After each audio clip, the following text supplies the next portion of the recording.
This Torah class is brought to you by TorahAnytime.com. Okay, good evening, everyone. So this is our Iyun Shiur on Masech Kesuvos Daf Lamed, but we're going to tie it into the Yom Tov of Pesach. This is we actually spoke it out this week in the Shiur on the Haggadah, but I want to bring it in regarding the Iyun. We're learning the subject of Rabbi Glatstein ben Akoneh, that kares paters you from monetary payment, but everybody agrees that misas bezdin paters you from monetary payment, and this is known as the rule of kimle b'derabah minei, that eino inshim umeshalmen. There's an idea that if we're punishing somebody with their life, we don't make them pay money.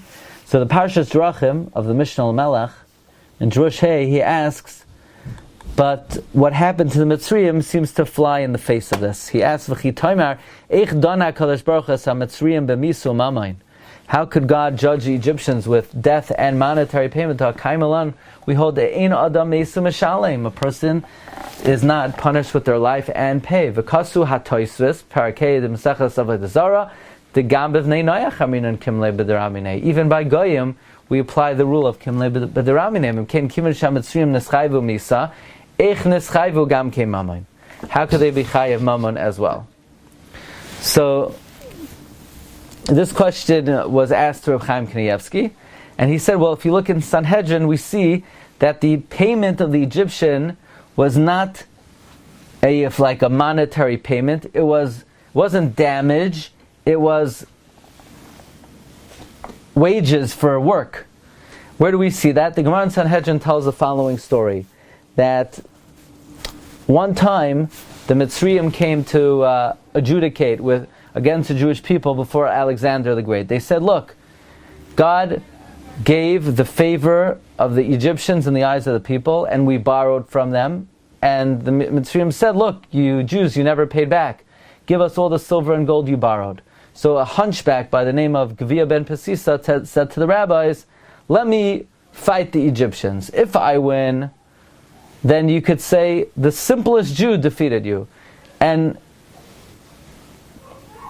if they win, you could say, well, you only defeated the simplest Jew. If I win, then you'll say the Torah defeated you. So the rabbis gave this Gvia ben Pesisa permission to fight the Egyptians. So he says to the Egyptians, look, you're quoting a pasuk in the Chumash. I'll also quote a pasuk in the Chumash. The pasuk says the Jewish people worked in Mitzrayim 430 years. Give me the workforce of 430 years that 600,000 people worked. So they said to Alexander, smoked them, okay, go. We're going to think about it. We'll be back in 3 days. They ran away. We never heard from them again. From this Gemara, we see that the money that God gave us at the Yam and the money that we borrowed was not just monetary payment, but it was for the wages of the workforce of 600,000 Jews for 430 years. So the din of ein meis umeshalem is you don't die and pay damages. But it doesn't mean a person doesn't die and he's not chayiv to pay a worker for the work that the worker worked. Now once we're on this Gemara, I just want to point out very briefly, the math seems to be off. Because Gvia ben Pesisa said, the Jewish people worked for 430 years, 600,000 Jews. We didn't work for 430 years. We weren't even in Egypt for 430 years. Meaning 430 years is from the birth of Ben HaBasarim. From the birth of Yitzchak is 400 years. We're only in Egypt 210 years. So where did he get this number? The equivalent of 430 years. We were there for 210 years, but we weren't as much as 430 years before. Some wages. Okay. So if I believe Rabbi Glatstein says like what you're saying, that we work day and night, so that's 210 times 2 is basically 430. But actually, it's interesting, from the birth of Menashe and Ephraim, we were there 215 years, so times 2 is 430. The Chida makes an amazing cheshbon. The Chida says that we know the intense bondage was from the birth of Miriam. That's why she was called Miriam. That was 86 years. The truth is, more than 600,000 Jews worked in Egypt. Only 1/5 survived. That means 3 million Jews worked in Egypt. So the 430 was really 1/5 was really 86. But the 600,000 was really only 1/5 of the workforce. It's really 3 million Jews. So 600,000 Jews working for 430 years is really 3 million Jews working for 86 years. So the math is very accurate. Comes out we were only in Egypt 1/5 of the time. Instead of 430 years, we were there for 86 years. Which the Sefer Torah Chaim, Rabbi Avram Chaim Shor, one of the Kadmonim, brings, the Gematriyos of Kos is 86. We were supposed to work in Mitzrayim 430. We only worked 86. That means we have 344 years to make up. Kos is 86.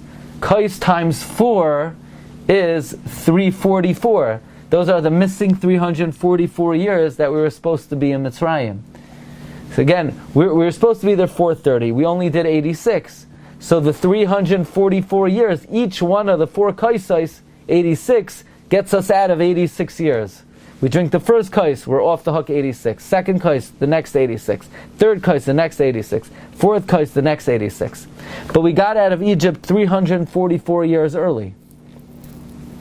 Shmad, Shin Mem Dal, 344. All the gezeros of the Goyim throughout history are called Shmad, because they emanate from the 344 years that we left Mitzrayim early. That's why they're called Shmad.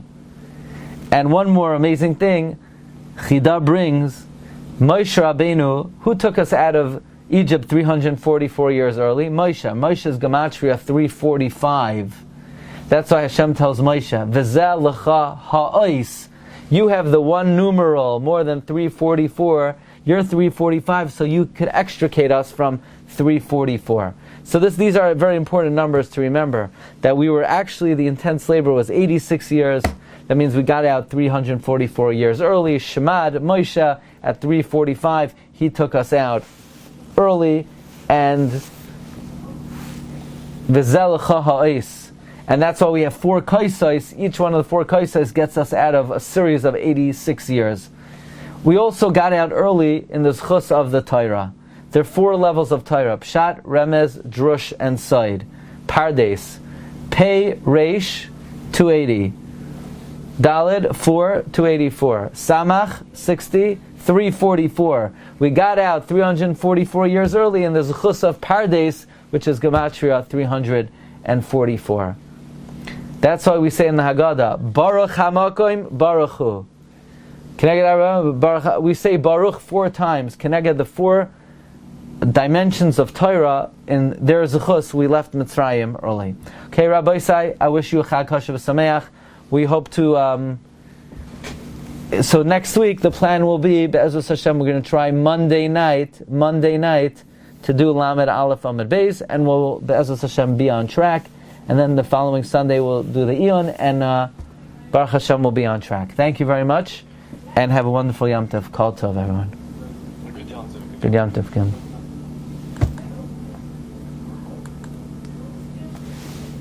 Take care, Louis. Good Yom Tov. Thank you. You've just experienced another Torah class brought to you by TorahAnytime.com.